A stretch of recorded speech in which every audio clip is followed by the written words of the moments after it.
אל תקרא הליכות אלא הלכות חזק וברור. Besorot Avot Rabotai, on est aujourd'hui le 28.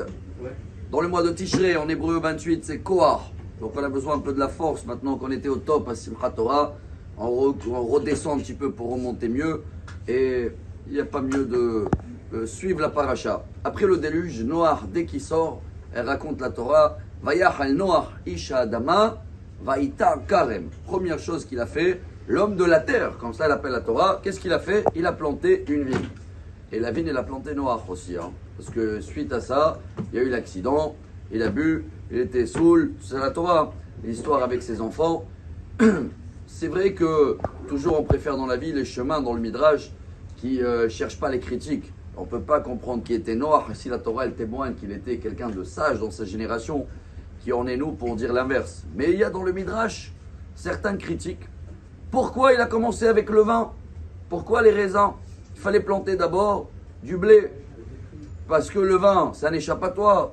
Et le blé, c'est pour nourrir tout le monde. Malgré que Noach, dans le chemin, il voulait faire les sacrifices et faire l'oblation avec le vin, etc.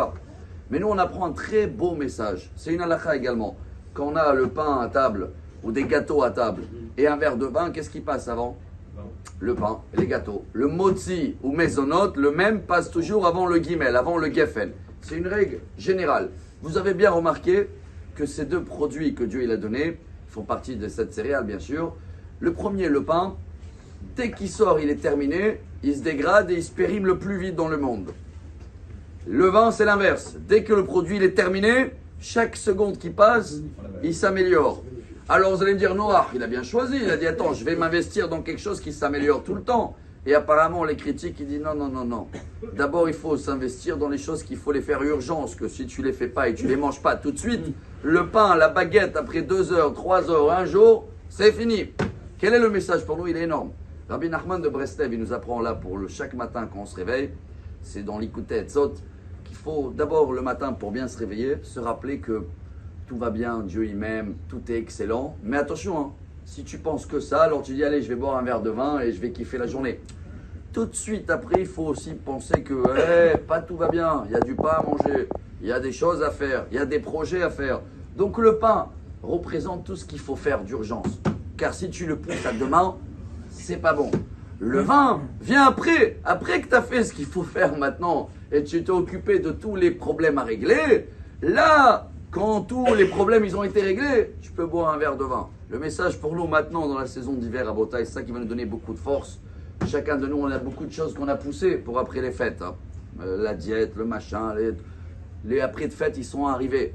Alors on ne peut pas maintenant tous les matins se lever et dire allez, bon, ça va y aller, ça va s'améliorer, je bois un verre de vin.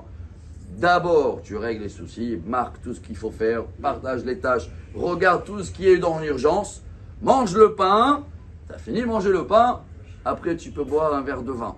Venez, on va essayer de le faire et on se rappelle que si la Torah nous raconte tout ça dans la paracha de cette semaine, c'est d'actualité. Alors Bezrat Hashem, que tout ce qu'on va faire, d'abord, il va pas se périmer, on va le manger chaud comme il faut, en baguette italien. Et après, si Dieu veut, tout ce qui est bon, il va s'améliorer tous les jours, Bezrat Hashem, jusqu'à l'avenue de Mashiach. Bonne journée. Amar Rabbi Elazar, Amar Rabbi Hanina.